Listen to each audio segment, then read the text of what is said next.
श्री गुरु के पदों को है मेरा दंडोत प्रेम से, यही प्रेम रहे स्थायी, कृपा दृष्टि वही मिले। परम श्रद्धेय परम पूज्य डॉक्टर साहब,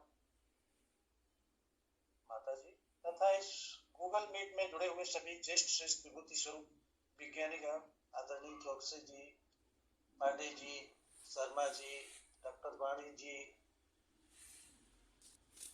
एवं और अन्य सभी जो भी सदस्य जुड़े हुए हैं, सभी को प्रणाम नमन बंदन करते हुए मैं अपना स्वानुभव व्यक्त करता हूँ।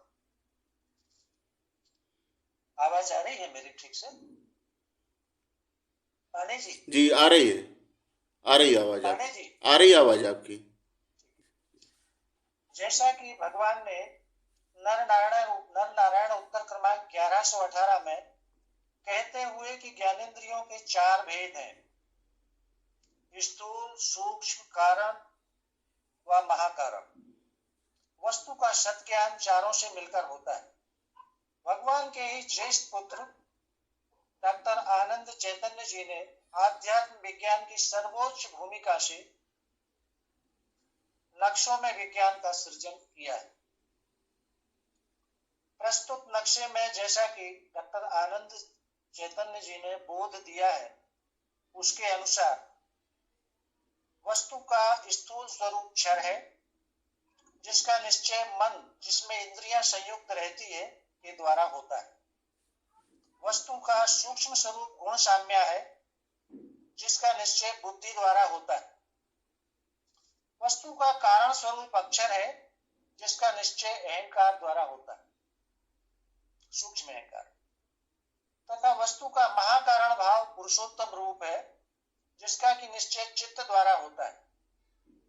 इसमें से मुझे वस्तु का सत ज्ञान कैसे होता है, इस नक्शे में क्रमांक 3 नक्शे के अनुसार वस्तु का सूक्ष्म स्वरूप गुण साम्य पर अपना स्वानुभव रखने को कहा गया है। मेरी अभी भूमिका मात्र श्रवण की है, अतः मैं अपनी इसी अल्प भूमिका के अनुसार स्वानुभव रख रहा हूं। गुण साम्य वस्तु का सूक्ष्म स्वरूप है। यह स्थूल का सूक्ष्म भाव, स्थूल का स्थूल क्षर है, जिसका निश्चय इंद्रिय संयुक्त मन से होता है, और सूक्ष्म गुण साम्य अवस्था का निश्चय बुद्धि द्वारा होता है। वस्तु के स्थूल स्वरूप में स्थूल दर्शन और श्रवण रहता है, तो गुण साम्य में दर्शन सूक्ष्म होकर सदगुरु बुद्धि के प्रकाश में मनन होने लगता है। गुण साम्य अवस्था यानी 5 तत्व, 3 गुण जहां समभाव से जुड़े रहते हैं, यह गुण तत्व बोधभाव होने की पूर्व अव्यक्त स्थिति है, जिसमें जगत का भूत समुदाय का बीज रहता है। किसी एक गुण का दृश्य, लक्ष्य या भाव प्रकट नहीं होता है।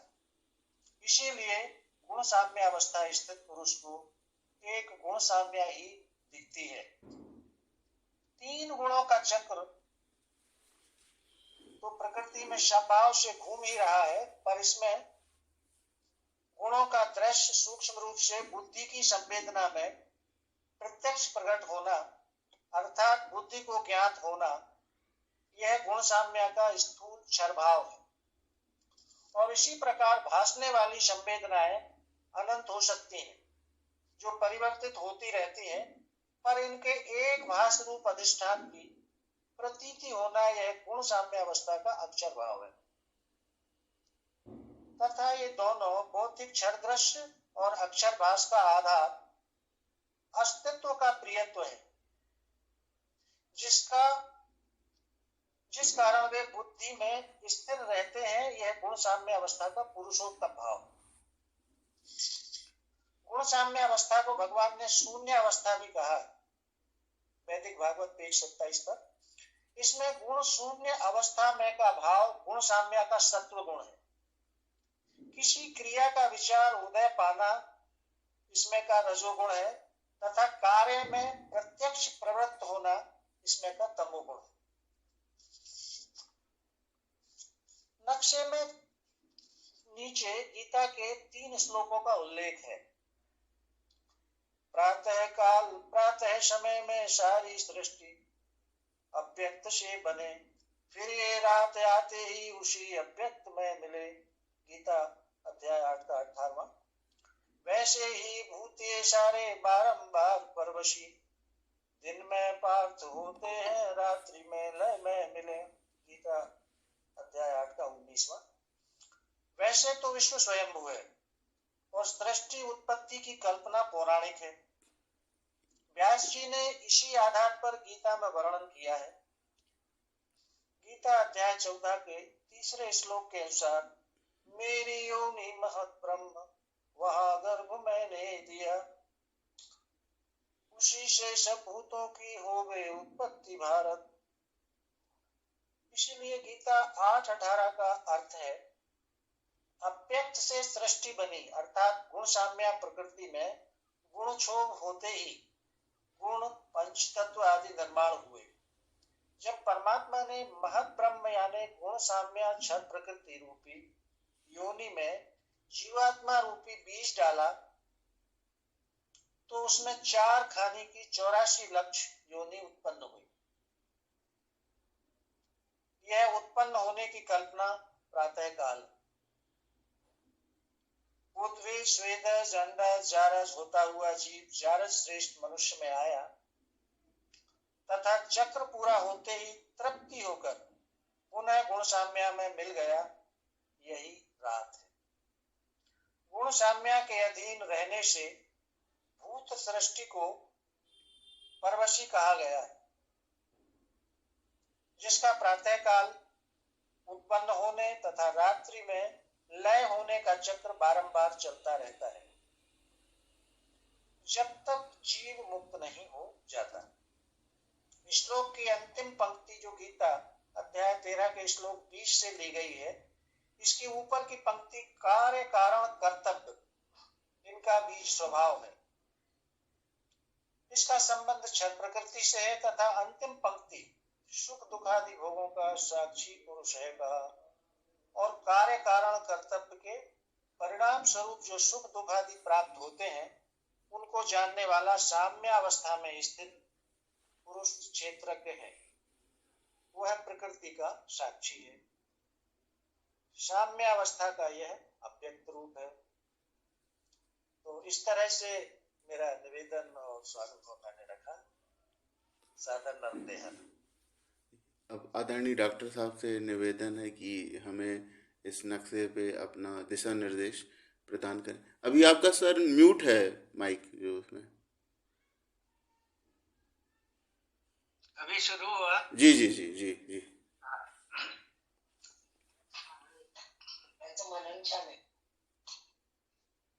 श्री गुरु के पदों को है मेरा दंडोत प्रेम से, यही प्रेम रहे स्थायी, कृपा दृष्टि वही मिले।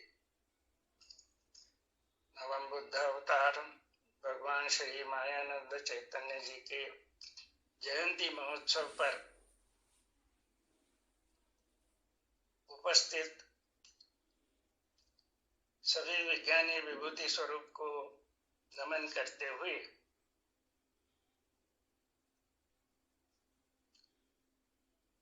नक्शे का जो सूक्ष्म स्वरूप का भाव है,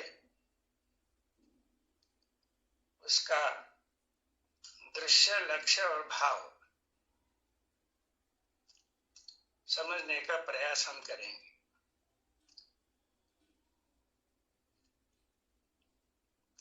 इंट्रोडक्शन में लक्ष्मण सिंह चौधरी जी ने बहुत अच्छा विश्लेषण किया है। उसका अभ्यासपूर्ण लेख है और यह लेख विज्ञानशाला की पत्रिका है, उसमें अवश्य प्रकाशित होना चाहिए।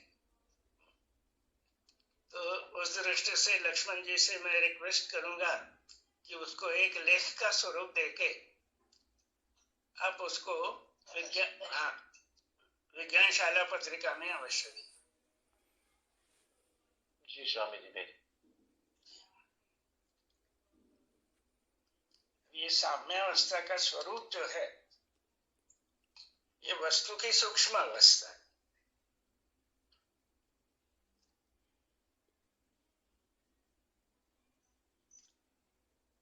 वस्तु का स्थूल स्वरूप जो है, उसके दृश्य, लक्ष्य और भाव हमने देखे।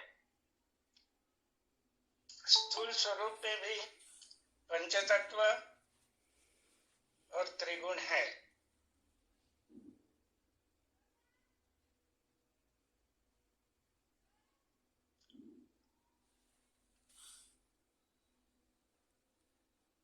इसको हम अष्टधा प्रकृति कहते हैं। वह साम्यावस्था का व्यक्त भाव है। इसमें 8 अंग दिखते हैं और इसका अनुभव कैसे लिया जाए, तो भगवान ने सर्वांग योग के 5 अध्याय तक इसका अनुभव प्रत्यक्ष प्रायोगिक क्रिया से हमें दिया है। और वो कहते हैं कि इस प्रयोग प्रक्रिया से आप उसमें मिल जाना चाहिए, योग प्रक्रिया से।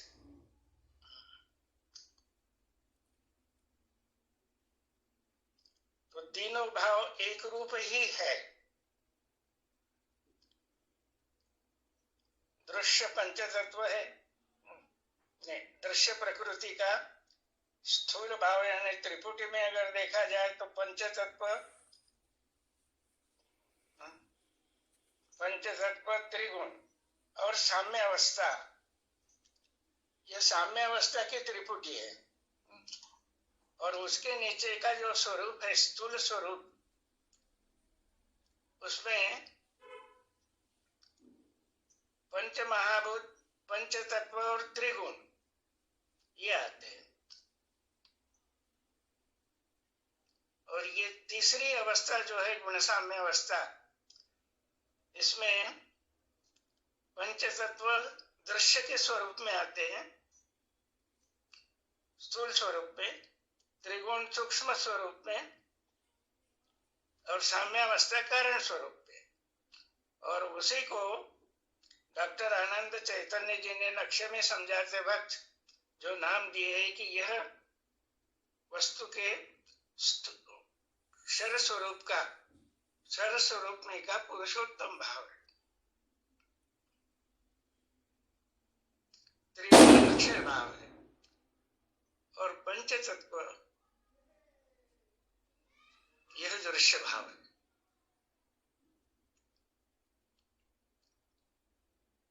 अब अष्टधा का बोध जब होता है जीव को,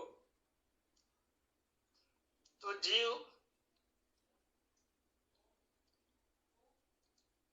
जो स्वयं व्यष्टि रूप स्वयं को समझता था, उसने देखा कि मेरा प्रकृति से अविभाज्य संबंध है।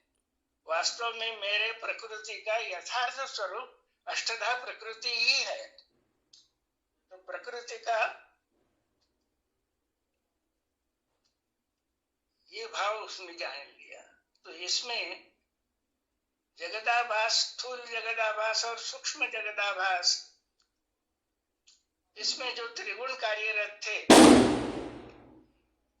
तो स्थूल मन बुद्धि अहंकार जो है वो थोड़ा सूक्ष्म स्वरूप धारण कर लिए, क्योंकि ये मैं करता यह जो जीव भाव है, प्रकृति का दर्शन होते ही प्रकृति क्रियमाणानि गुणैः कर्माणि सर्वशः अहंकार विमूढ़ात्मा कर्तामिति मन्यते।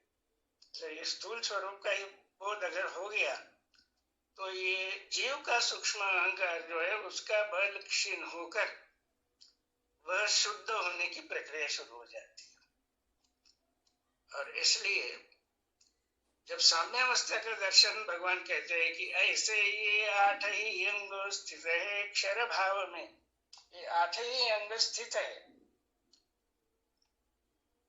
इसे ही को साम्यावस्था गुणों की सांख्य ने गई। तो ये स्थूल जो मन बुद्धि अहम थे, वो साम्यावस्था का ग्रहण होते ही उनका स्वरूप सूक्ष्म यानी शार्प हो गए, मन बुद्धि अहम। तो यहाँ क्या देखा उन्होंने कि अष्टधा प्रकृति का भी लय जो है वो साम्यावस्था में है। यानी ये जो साम्यावस्था क्षर प्रकृति जो भगवान ने कहा है, वो साम्यावस्था क्षर प्रकृति यानी जीव का सनातनत्व भाव जो है, सनातन भाव, वो जीव के ध्यान में आ गया। अब इसका अनुभव अगर लेना हो तो कैसा करेंगे कि हमारे मन बुद्धि अहम समस्वरूप में आ गई है नहीं, क्योंकि साम्यावस्था में तीनों गुण समावस्था में है, और इस समावस्था को ही एक रूप अवस्था भी कहा है लक्ष्य में। तो समावस्था में आ गए, इसका मतलब यही है कि वे विकार रहित हो गए। गुणों के विकार जो थे, मल विक्षेप और आकर आवरण, मल जो है वो तमोगुण का है, जो व्यष्टि अहंकार जो हमेशा कार्यरत रहता है। विक्षेप जो है वो संकल्प विकल्प करते रहता है, ये रजोगुण का है। और आवरण जो है ये सत्वगुण का है। तो ये आवरण बहुत बड़ा मोहक होता है। कैसे मोहक होता है कि हमें प्रकृति का ज्ञान हो गया, तो प्रकृति में पदार्थों का स्थूल सूक्ष्म भाव और उसमें के त्रिगुण, यहां तक हम जान गए।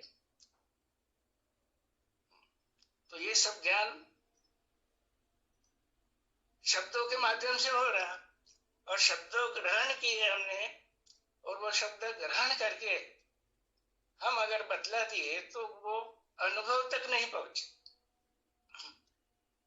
भगवान कहते हैं कि ये तुम्हारा श्रवण है, श्रवण के बाद मनन करना होगा, और मनन के बाद निधिध्यास की अवस्था अगर आ गई तो फिर उसी को अनुभव कहेंगे। तो आवरण ज्ञान का होता है कि परोक्ष ज्ञानी जो जगत में है उससे मैं और कुछ जानता हूं, और वास्तव में ही ऐसा ज्ञान है। विज्ञान जिसे कहता है, भगवान का दिव्य चक्षु का सर्वांग योग का ज्ञान ही इतना श्रेष्ठ है कि वो किसी भी के मुख से पहले श्रवण अगर कर दिया तो सामान्य लोगों को वह आकर्षित करता है कि भाई ये कुछ विशेष है, हमारे गुरु ने ये नहीं बतलाया आज तक। हमें सिर्फ पंच तत्वों का पंचीकरण यहाँ तक ज्ञान दिया था गुरु लोगों ने, लेकिन ये जो ज्ञान है ये कुछ विशेष है। तो ये सत्वगुण का आवरण है, आ जाता है। भगवान कहते हैं कि इसमें लटकना नहीं है, ये बड़ा मोहक है। ये सत्वगुण सुख संगेन बध्नाति ज्ञान संगेन भारत। सुख क्यों होता है? क्यों जिधर उधर आपकी वाहवाह होती है, लोग बुलाते हैं आदर से, प्रेम भाव से किया जाता है। और ज्ञान संगेन भारत, ज्ञान में फंसने की बहुत संभावना होती है। अब ये तीनों को लांग कर जब वो सूक्ष्म का विचार करेगा तो वहां दिखेगा कि मन बुद्धि और अहम जो है वो क्षर प्रकृति के यानी साम्यावस्था के भाव है मनुष्य में आई हुई। ये वास्तविकता, ये मनुष्य स्वरूप का, ये महत ब्रह्म योनि जो है परमात्मा की, यह मनुष्य स्वरूप का सनातनत्व है। उसने जान लिया कि भाई मेरा स्वरूप प्रकृति है, और केवल अष्टधा प्रकृति नहीं, अब वो अष्टधा जहाँ पे विलीन होती है वह क्षर प्रकृति मेरा स्वरूप है। तो उसने देखा कि इस स्वरूप में स्थित होने के बाद कुछ निर्माण नहीं होता। उसने ये देखा यह स्वयंभू स्वरूप जो है परमात्मा का, जिसको गुण साम्य कहते हैं, उस स्वयंभू स्वरूप में पंच तत्व त्रिगुण और उसके द्वारा अष्टधा में दिखने वाली चार वाणी, चार खानी, चार अवस्था, ये सब दृश्य उसमें दिख रहा है।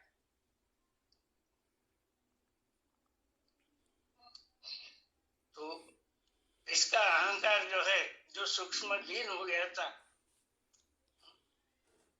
वो प्रकृति रूप हो जाता है कि मेरा स्वरूप अब कितना बड़ा है, पानी आना हो थोड़ा, तो मेरा स्वरूप वास्तव में ये समष्टि प्रकृति है। मेरा स्वरूप तो समष्टि प्रकृति है। तो समष्टि प्रकृति में मन बुद्धि अहम शुद्ध होते ही ये सूक्ष्म बुद्धि जो है वो शांत होती है, इसीलिए वह संपूर्ण क्षर भाव में व्याप्त अस्थि भांति प्रियत्व को ग्रहण करने में योग्य होती है, ये समर्थ होती है। और यहाँ पर ये भी ध्यान में आ जाएगा कि ये बुद्धि के द्वारा निश्चय होता है। निश्चय होने के बाद क्या दिखेगा? निश्चय होने के बाद अगर उसी क्षर में अक्षर व्याप्त है तो फिर दो है ही कहा क्षर। तो ये लाइन ऑफ डिमार्केशन क्षर अक्षर की वहां समाप्त हो जाती है अगर अनुभव हो गया। तो परमात्मा का स्वरूप और परमात्मा का रूप, स्वरूप दृश्य है, दिखता है, और रूप जो है अक्षर रूप वो इन आंखों से नहीं दिखेगा लेकिन दिव्य चक्षु से दिखता है। यही रूप अर्जुन देखना चाहते थे। रक्षयाम आत्मानम व्ययम, तो भगवान का उत्तर यही था कि न तुम हम शक्य से द्रष्टुम अनेनैव स्वचक्षुषा दिव्यम ददामि ते चक्षु पश्य मे योगमेश्वर। तो यहाँ सद्गुरु की महिमा कैसी है कि संसार के बड़े बड़े परोक्ष ज्ञानी, वैज्ञानिक और दार्शनिक भी हमें वस्तु का स्वरूप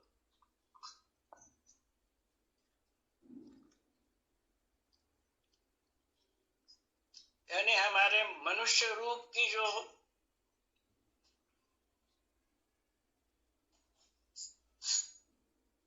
मूल स्थान है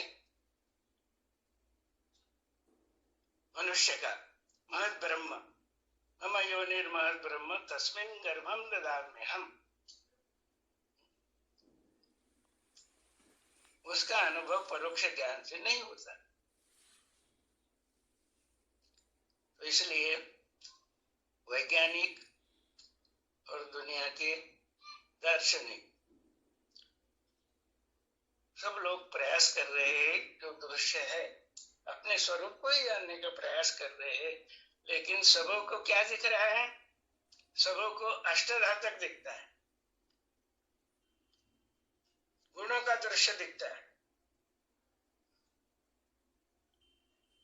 साम्य अवस्था अव्यक्त है, वो कैसे दिखेगी? इसीलिए उसको बुद्धि के द्वारा जानने के लिए भगवान कहते हैं, और उसका निश्चय बुद्धि के द्वारा होता है। अब निश्चय होने के बाद क्या दिखेगा? निश्चय होने के बाद हमारी प्रकृति जो है उसमें का देह व्यष्टि भाव जो है वो प्रकृति रूप में मिलने की तैयारी में है पूरा। क्षर भाव का अनुभव है। तो यहाँ पे विश्व रूप दिखने लगेगा, और इस साम्य अवस्था में ये दिखेगा कि संपूर्ण 5 तत्व और 3 गुण, जिसमें पिंड और ब्रह्मांड और अनंत कोटि ब्रह्मांड, उसका उद्भव और लय हो रहा है, लेकिन वह स्वरूप जो है अस्तित्व रूप, साम्य अवस्था अस्तित्व रूप है, क्योंकि आठों का लय हो गया वहां पे। आठों का जो लय स्थान, तो उसका यथार्थ स्वरूप क्या हो गया? अस्तित्व ही दिखेगा साम्य अवस्था के अनुभव में। तो उसका अस्तित्व ही दिखेगा। इसका मतलब अब मैं व्यष्टि अलग कहाँ रहा? इसका भी समावेश अस्तित्व में ही हो गया। यानी समष्टि प्रकृति जो है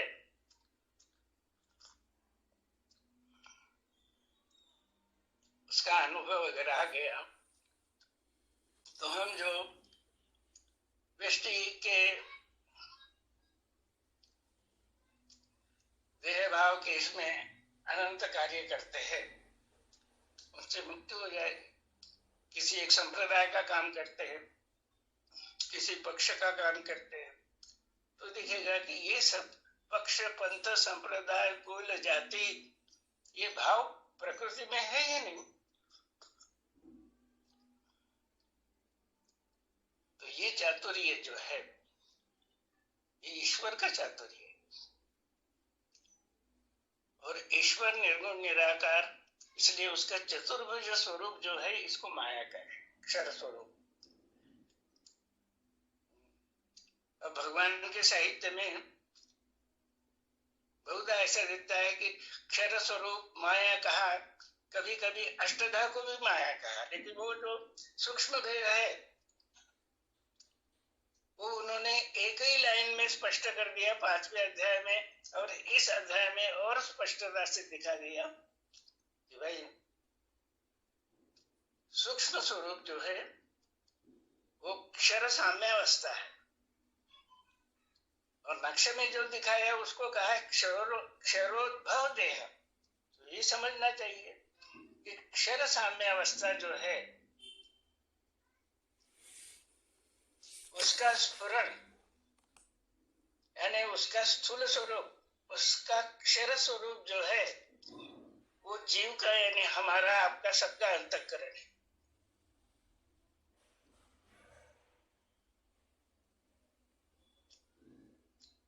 अब जीव का अंतःकरण जब उसने देखा कि उसका अधिष्ठान क्षर प्रकृति है, तो वो अलग समझेगा ही नहीं ना, अलग जानेगा ही नहीं स्वयं को। अब ये अंतःकरण का जो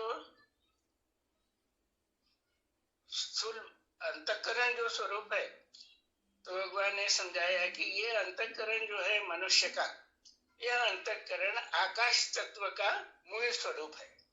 आकाश तत्व का मूल स्वरूप अंतःकरण।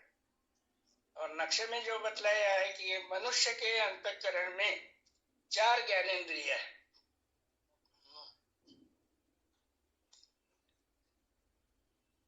स्थूल, सूक्ष्म, कारण, महाकारण। तो स्थूल 5 ज्ञानेंद्रिय हो गई, सूक्ष्म मन, बुद्धि, अहम हो गया, और तीनों का लय स्थान, एक अवस्था जो है, तीनों की अवस्था चित्त है। तो व्यष्टि में चित्त है, तो समष्टि प्रकृति साम्यावस्था है। साम्यावस्था का ये स्थूल स्वरूप यहाँ पे चित्त, और साम्यावस्था का ही स्थूल भाव अंतःकरण है।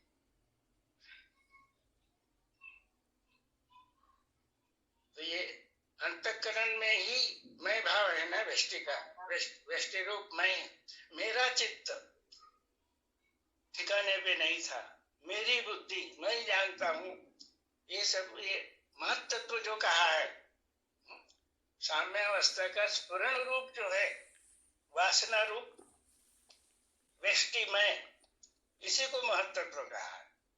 तो इसका स्वरूप भगवान ने यहाँ तक बता दिया है कि भाई ये व्यष्टि जो है उसका स्वरूप समष्टि प्रकृति, समष्टि। अब एक तो दिखता है कि अब ये समष्टि प्रकृति का फोटो कहाँ से निकाले, ये तो विश्व का स्वरूप है, दिख रहा है। और इस विश्व में अनंत कोटि ब्रह्मांड, इनका उदय और अस्त क्षण क्षण में हो रहा है। जैसे हमारे वैज्ञानिक दिखाते हैं तो वो आकाश गंगा बतलाते हैं, तो वो कहते हैं कि कितने भी स्पीड से अगर हम गए देखने के लिए और उसको कैच करने के लिए, तो एक क्षण में वो कहीं से कहीं चली जाती है, पकड़ नहीं सकते, और वो स्वरूप फिर से नहीं दिखता। क्षण क्षण यम नवजाम उपैति, क्षण क्षण में बदल रहा ये स्वरूप। तो यही परमात्मा का क्षर विराट स्वरूप है, विराट दर्शन यही है।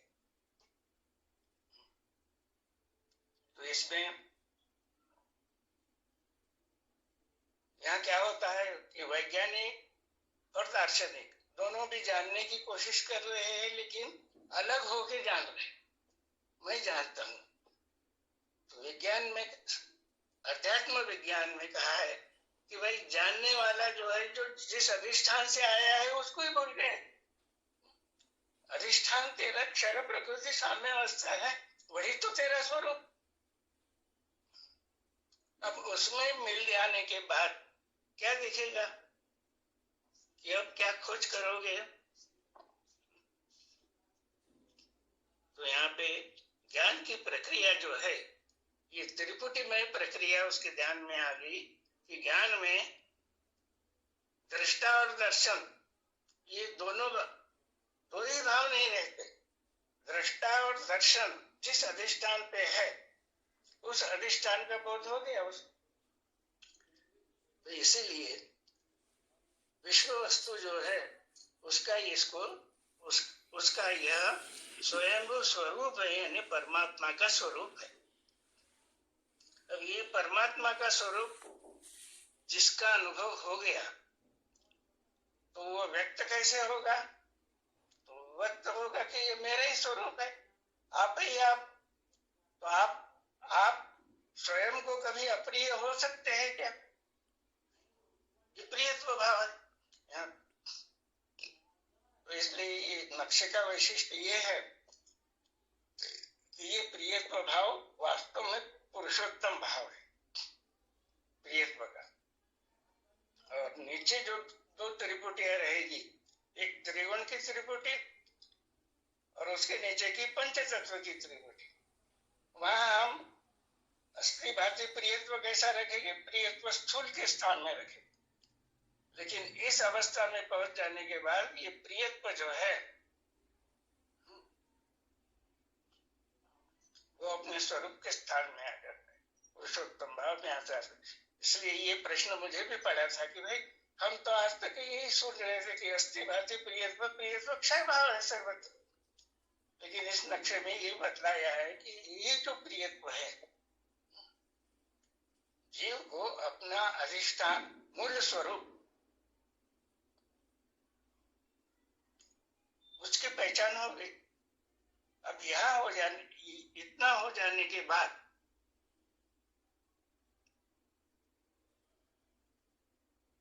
बुद्धि जो है, बुद्धि ने ग्रहण किया ये स्वरूप, और बुद्धि क्या देखेगी यहाँ पे?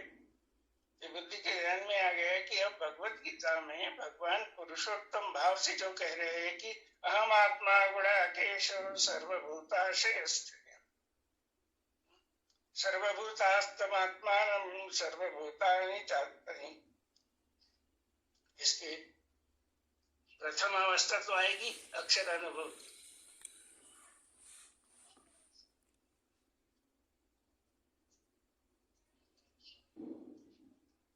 अब यहाँ देखेगा कि ये क्षर स्वरूप जो है उसको पकड़ ही नहीं सकते, वो मिठास ही ध्यान में आती है क्योंकि अस्तित्व रूप ही है ना, और मिठास का रूप भी अस्तिभाषी प्रियत्व रूप ही है। तो यहाँ पे अनुभव में ये ध्यान में आ जाएगा कि अक्षर ही क्षर स्वरूप में प्रकाशित हो रहा है।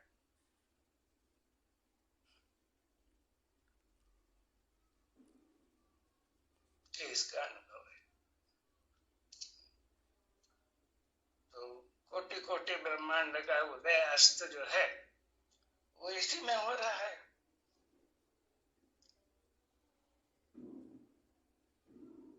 लेकिन वस्तु का स्वरूप स्वयं होने से उसमें आना जाना होना जाना कुछ नहीं। इसलिए ये जो भाषा है हमारी कि उसमें से 5 तत्व उत्पन्न हुए, स्वयंभू वस्तु में उत्पन्न होने का प्रश्न ही नहीं है ना।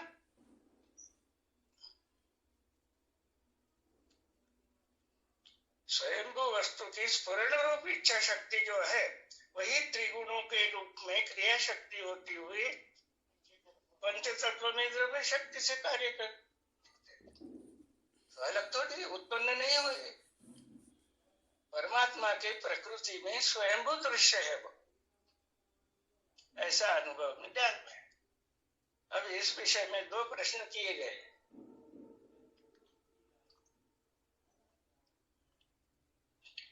एक प्रश्न ऐसा है महेंद्र कुमार चौकसे जी का, तो उन्होंने विज्ञान प्रकाश खंड 2 प्रश्न क्रमांक 1362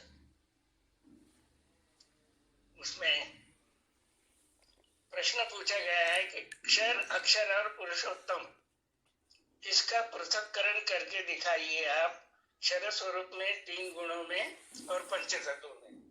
हाँ, ऐसा ही प्रश्न है ना महेंद्र कुमार जी? चौकसी जी, हाँ आपका म्यूट है। हाँ स्वामी जी, उसमें प्रश्न ये है कि वस्तु ही परमात्मा है, वस्तु क्षराक्षर संयुक्त रहती है। फिर आगे पूछते हैं वो जल, तेज, वायु और आकाश, इनमें का क्षर अक्षर का पृथक्करण कर स्पष्ट करें। हाँ, तो पूरे भाव जो है पंचतत्व का, हाँ उसमें का पृथक्करण, हाँ उसमें का पृथक्करण तो हमने पहला जो स्थूल भाव है उसको देख लिया है। पृथक्करण पंचतत्व का पृथक्करण यानी पंचीकरण जो है शब्द, स्पर्श, रूप, रस, गंध, यह अक्षर भाव है। और उसमें उसका ज्ञान जिन इंद्रियों से होता है वो पंच ज्ञानेंद्रिय अक्षर भाव है। और पंच ज्ञानेंद्रियों का कारण भाव जो है वो पंचतत्व है। एक क्षर अक्षर पुरुषोत्तम भाव हो। उसके आगे अगर गुणों का देखना होगा क्षर अक्षर पुरुषोत्तम, तो कैसे देखेंगे? चौधरी जी बतलाइए।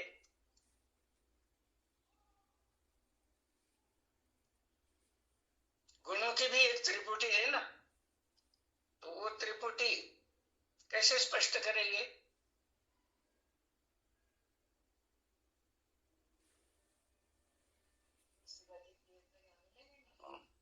तो पहले त्रिपुटी में पंचतत्व पुरुषोत्तम के स्थान में गए, पंच ज्ञानेंद्रिय अक्षर के स्थान में आ गए। तो हाँ, तो स्वामी जी गुणों के बारे में मैं ज्यादा नहीं समझ पा रहा हूँ। चौकसी जी थोड़ा सा आप सहयोग करें। आपका माइक डॉक्टर साहब वही बता रहे हैं। हाँ, तो त्रिगुण की त्रिपुटी कैसे देखें? जो 7 त्रिपुटियों के बारे में बोले डॉक्टर साहब। वो तो त्रिपुट में ही त्रिपुटी है ना, त्रिगुण अक्षर भाव है, रजोगुण अक्षर भाव है।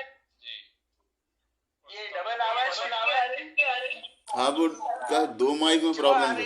जी जी हाँ, डबल आवाज आ रही है। अभी ठीक हो गई? जी जी जी हाँ ठीक हो गई है। मेरे आवाज का एको हो रहा था, अभी ठीक है? जी जी आने लगी आवाज आपकी स्पष्ट। हाँ, आने लगे। तो गुणों की त्रिपुटी, तो तमोगुण से पंचतत्व हो गए।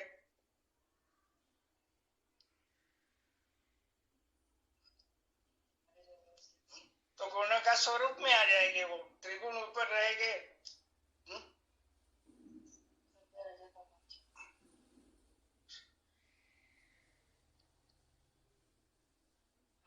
हाँ बोलिए। त्रिगुण पुरुषोत्तम, पंचतत्व अक्षर और पंचीकरण पुरुष क्षर। पंचीकरण कैसे आएगा ये? हाँ, वो तो इसमें नीचे की त्रिपुटी पे आ गया पंचभूत कहना पड़ेगा। पंचभूत पंचतत्व और अब सामने उदयराज जी जी जी आवाज क्यों डबल हो रही है? वो क्या दो माइक खुले रहने पे थोड़ा इको हो रहा आज, पता नहीं, मतलब थोड़ा टेक्निकल इशू है। बट मौसम खराब है तो शायद जी मेरी कुछ गलती हो रही क्या, ये पूछ रहा हूँ। नहीं वो मौसम खराब है, नेटवर्क में कुछ इशू रहा होगा इसलिए। अच्छा। जी जी तो ये त्रिपुटी साम्यावस्था की जो है, साम्यावस्था के त्रिपुटी में क्षर साम्यावस्था, त्रिगुण और पंचतत्व। पंचतत्व अक्षर भाव में आ गए, त्रिगुण अक्षर भाव में आ गए, और पुरुषोत्तम भाव में। हाँ, इसलिए शिव के लिए ये वस्तु का सूक्ष्म स्वरूप बदला है, लेकिन नक्शा पहले में अगर देखा जाए तो पुरुषोत्तम की दृष्टि से संपूर्ण क्षर भाव जो है वो स्थूल भाव है वस्तु, ये ध्यान में रखना चाहिए। तो वहां पे वस्तु का स्थूल भाव पुरुषोत्तम पद की दृष्टि से देखना है, पुरुषोत्तम पद की दृष्टि से वस्तु का स्थूल भाव साम्यावस्था, सूक्ष्म भाव अक्षर, कारण भाव पुरुषोत्तम।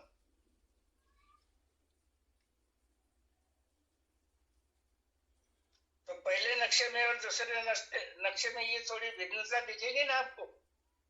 पहले में तो कह दिया कि वस्तु का सूक्ष्म भाव, वस्तु का स्थूल भाव क्या लिखा है वहां पे,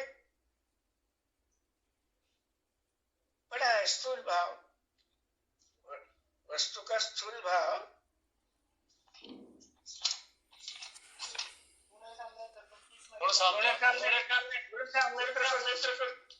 हाँ। तो ये कौन से भाव से आप देख रहे हैं? जब पुरुषोत्तम भाव में हम स्थित हो जाएंगे, यदि ध्यास की अवस्था पूर्ण होकर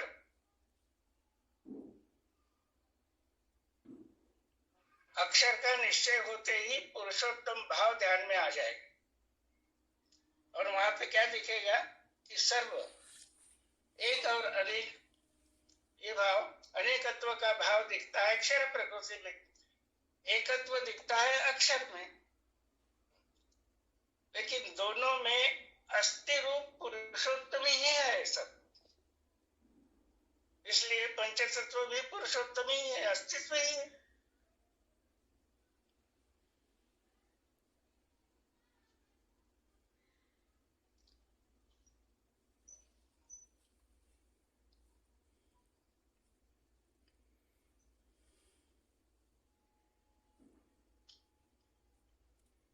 तो ये मनुष्य का कर्तव्य यही है कि वो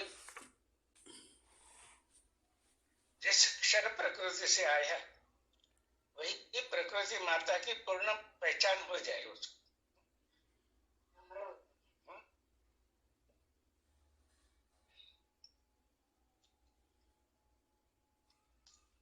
अब यहाँ पे एक नए व्यक्ति मुझे दिखते हैं, विभूति स्वरूप विष्णु लिखा है नाम, विष्णु जी।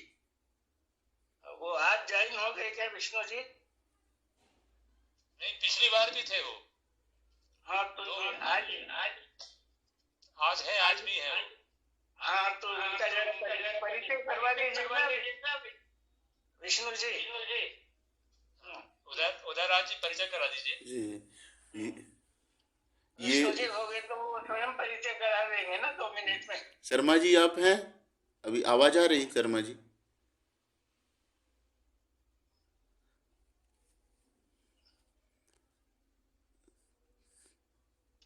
आवाज मिल। अच्छा, चौधरी जी, आपको हम नाम से सिर्फ जानते थे, अब आपका परिचय 2 मिनट में करवा दीजिए। बहुत अच्छी है आपके मनन की दिशा। आदरणीय प्रणाम, दंडवत। मैं डाक विभाग से सेवानिवृत्त हूँ। हम लोगों ने साथ में जो डिपार्टमेंट में रहे, चौकसी जी, के.एस. नामदेव जी, तो लंबे समय तक रहे, किंतु मैं प्रशासनिक सेवाओं में था तो मैं काफी व्यस्त रहते हुए जुड़ नहीं पाया। सन 84 में आपके दर्शन हुए थे ओंकारेश्वर में, उस समय मैं गया था पहली बार। उसके बाद फिर सन 16 में गया, बीच में मेरा जाना नहीं हुआ, ज्ञान से जुड़ा नहीं रहा। तो मेरी अभी स्वामी जी प्राथमिक भूमिका है।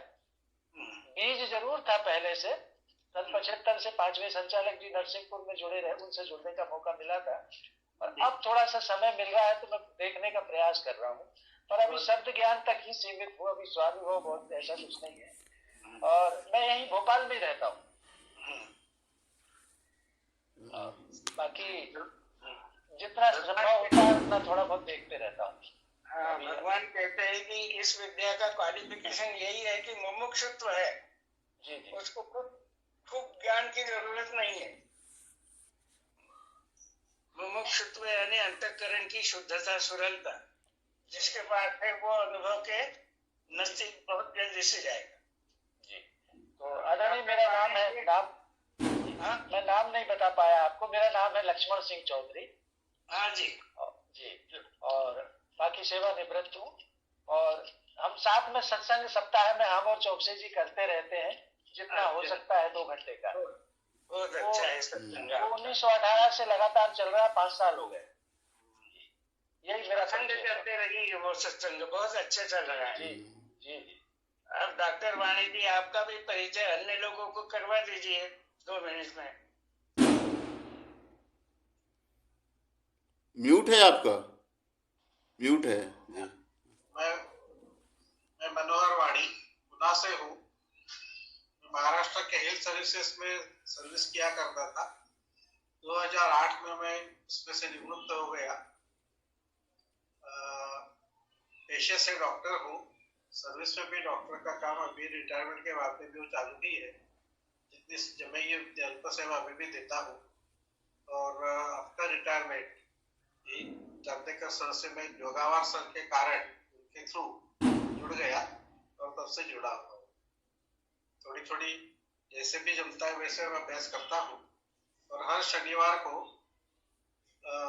चांदेकर सर जी के यहाँ जाकर उनसे कुछ वैयक्तिक स्वरूप से उनसे मार्गदर्शन पाता हूँ।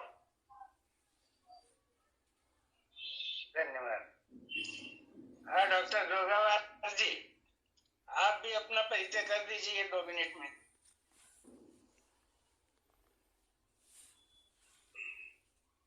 म्यूट है आपका अभी।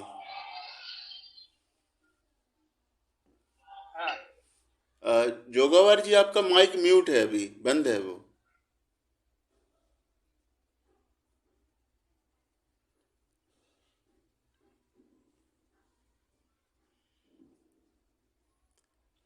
हो गए शुरू।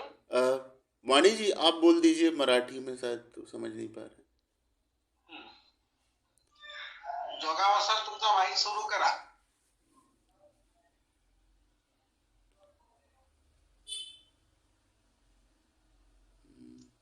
गौरी जी का एक प्रश्न है, दिक् और काल स्पष्ट कीजिए। हाँ बाबूजी, गौरी जी है उपस्थित? जी सर, उपस्थित हूँ। प्रणाम सर। हाँ हाँ, दिक् और काल को आप क्या समझे, ये जरा बतला दीजिए पहले।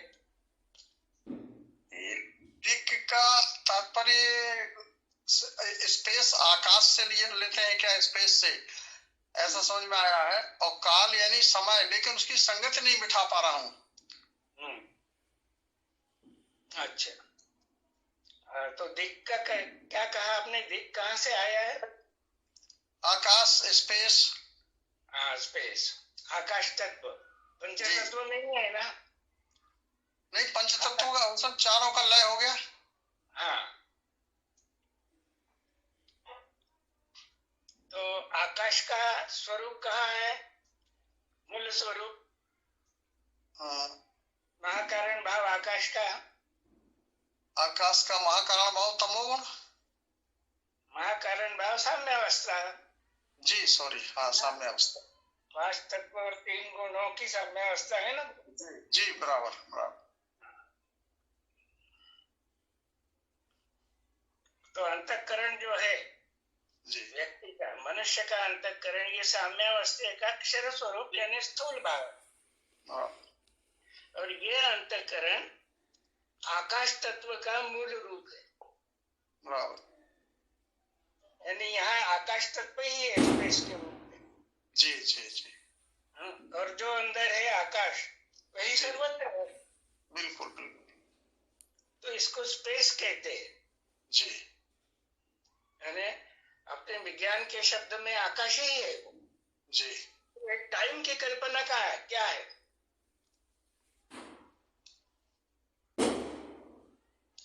टाइम का ये क्या चेंजिंग जो हो रहा, परिवर्तन, इसको कहेंगे क्या? तो कहाँ से हो रहा है परिवर्तन? साम्य अवस्था। ये त्रिगुणों से ही तो हो रहा है, त्रिगुण से ही हो रहा है, साम्यावस्था से ही हो रहा है। हाँ, त्रिगुणों से हो रहा है। त्रिगुणों से क्यों हो रहा? साम्यावस्था गति रूप है, उससे दिख रहा है। जी जी। उस गति में गुण घूम रहे हैं। जी सर। तो गुणों की वजह से परिवर्तन दिख रहा है, लेकिन मूल है गति। जी। तो काल की मूल गति है साम्यावस्था, क्षर साम्या। ये काल का स्वरूप है, केवल काल। जी सर। और यही भगवान समझा रहे हैं। अभी हमने देखा ये केवल काल का स्वरूप यानी महत ब्रह्म क्षर विराट, जिसमें अनंत कोटि ब्रह्मांड क्षण में उदयास्त जिसमें हो रहा है, वह ये काल, केवल काल। अब केवल काल, इसका स्वरूप व्यक्ति में कैसे दिखता है? तो व्यक्ति में अंतःकरण आ गया, उस अंतःकरण में मन बुद्धि चित्त अहंकार है, ये कार्यरत हो गए ना जी। तो कल्पना ये दिक और काल, जो वैज्ञानिक दिक और काल की कल्पना कर रहे हैं जी, वो व्यष्टि है ना कल्पना। जी व्यष्टि की। क्या वस्तु में है काल की कल्पना?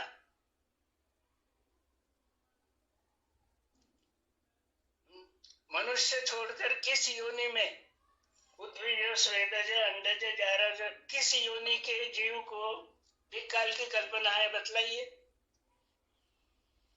नहीं है स्वामी जी, वहाँ नहीं है ना जी। तो कल्पना किसने की? जानने की जिसकी इच्छा है, वो इच्छा शक्ति, तो वो क्रिया शक्ति मनोरूप है। ये जीव की कल्पना है, जीव की कल्पना है दिक्काल, लेकिन वो असत्य नहीं है, क्योंकि ये कल्पना आई कैसी? तो जिस मनुष्य ने ये कल्पना की, उस मनुष्य का महाकारण भाव क्षर साम्य प्रकृति वहां से। तो इसलिए हमने भी कल्पना की तो घड़ी बना ली जी। तो वही साम्यावस्था का स्वरूप यहाँ पे दिखता है। एक सेकंड काटा है जो अत्यंत गति से घूमता है, उसकी तुलना में मिनट काटा जो है उसकी गति कम है, और आवर हैंड जो है घंटे का काटा। लेकिन ये तीनों भी कहाँ पर घूम रहे हैं?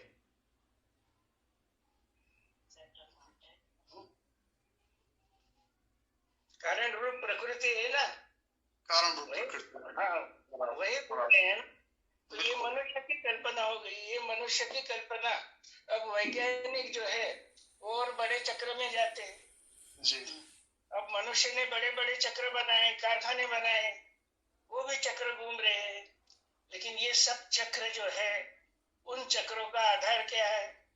तो जब ये बड़े बड़े कारखानों के चक्र है घूम रहे हैं, उसके भी आगे प्रकृति का चक्र है, जो ऋतु ग्रीष्म ऋतु इस तरह घूम रहा है। और ये सब चक्रों को घुमाने वाला कौन सा चक्र है? प्रकृति का चक्र है, क्षर प्रकृति। तो वो कहते हैं कि भगवान कालोस्मी, यह मेरा स्वरूप है जी। अब इस काल स्वरूप में जातस्य ही ध्रुव मृत्यु ध्रुव जन्म मृत्यस्य च, चल रहा है उत्पत्ति स्थिति लय का खेल। लेकिन जब ये काल स्वरूप ध्यान में आ गया तो साक्षी हो गया ना, उत्पत्ति स्थिति और लय त्रिगुणों का साक्षित्व आ गया। अब ये साक्षित्व जब समाप्त हो जाएगा तो मिल जाएगा। साक्षित्व है तब तक द्वैत है, साक्षी भाव रहित हो गए तो अक्षर ही अक्षर हो गई। रहित हो गए यानी अक्षर हटा दो फिर अक्षर से, तो क्या रहा? अस्थि पुरुषोत्तम ही रहा। अस्थि पुरुषोत्तम ही रहा। हाँ, तो ये कालातीतम त्रिगुण रहितम सद्गुरुम तम नमामि, ऐसा कहते हैं ना रोज। जी जी। तो ये कालातीत जो है वो ईश्वर कालातीत है, अक्षरात्मा कालातीत है। इसलिए जीव बुद्धि उसको नहीं जान सकती, कालातीत है, उसको जीव बुद्धि नहीं जान सकती। ये सद्गुरु की बुद्धि है कि जिसकी वजह से हम जान सके।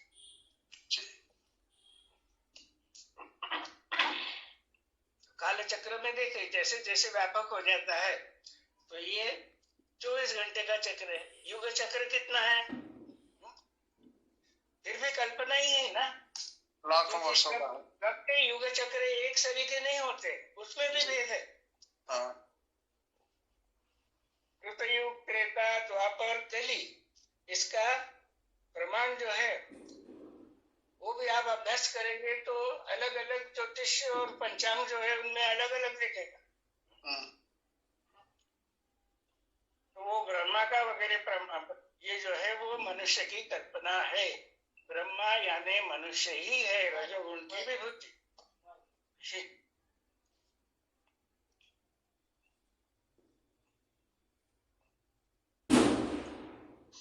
तो ये ब्रह्मा, विष्णु और महेश, जगत के ये 3 देव है भाई, उनकी कल्पना है ये सब।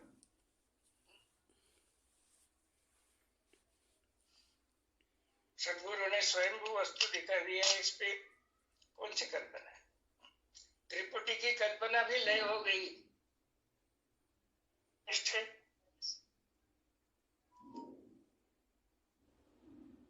वस्तु शेष। हाँ। किसने दर्शन कराया वस्तु का? सदगुरु ने। हाँ, तो सदगुरु और वस्तु भिन्न है क्या?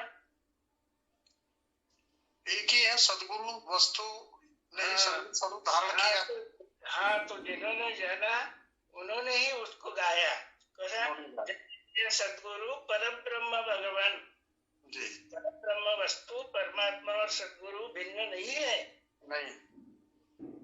लेकिन वो परम ब्रह्म सदगुरु यानी समष्टि सदगुरु स्थान है। सॉरी, परमिष्टि सदगुरु स्थान। तो जब आप उस नकाशे में जाएंगे तो उन्होंने सदगुरु के शेड, जैसे स्थूल सूक्ष्म कारण महाकारण हमने देखे हैं इस नक्शे में, तो वहां भी वो आपको समझने को मिले। ठीक है। और कुछ प्रश्न पूछना हो तो पूछ सकते हैं। इसमें स्वामी जी वर्तमान, भूत और भविष्य को नहीं लेंगे? और तो आ गई ना भाई, किसने कल्पना की वर्तमान भूत भविष्य की? जीव नहीं, मनुष्य नहीं, जीव नहीं। तो स्थूल भाव में ही है ना भूत भविष्य वर्तमान। अब वहाँ बुद्धि से अगर देखे तो आज का जो वर्तमान है तो जिसको आप भूत कहेंगे वो भी है या नहीं? बराबर है, वो भी है ही, यानी आज का वर्तमान कल भूत हो जाएगा। कल भूत हो जाएगा। हाँ। और आज का वर्तमान कल भविष्य हो जाएगा। बराबर। तो सर्वथा वर्तमानों भी अस्तित्व में स्थिर हो जाइए। जी जी, बहुत शुक्रिया। नर्मदे हर। नर्मदे हर। प्रणाम स्वामी, चरणों में। तो 8 लगभग बज चुके हैं। चौकसी जी, ठीक है, समापन कीजिए। जी जी। तो आज हम लोगों ने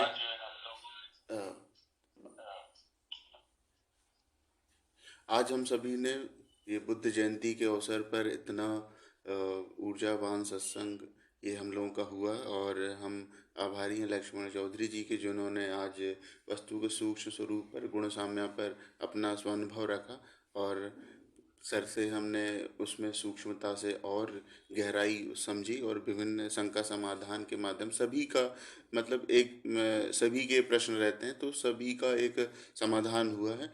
और अगले रविवार में फिर हम इसी जो नक्शे के आगे के वस्तु कारण स्वरूप पर हम लोगों का ये संग जारी रहेगा, और आगे की जो चीज़ें रहेंगी हम सभी जो ग्रुप डिस्कस करके जो उसकी योजना है ग्रुप में प्रेषित कर दी जाएगी। सभी को सादर नर्मदे हर।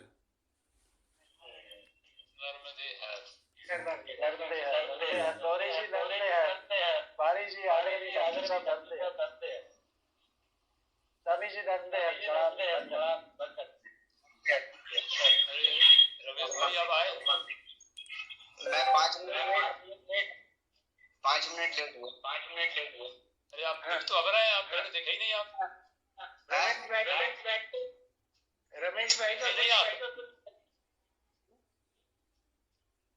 हाँ जी हमको दिखे नहीं आप दर्शन हो रहा है आपके नहीं हम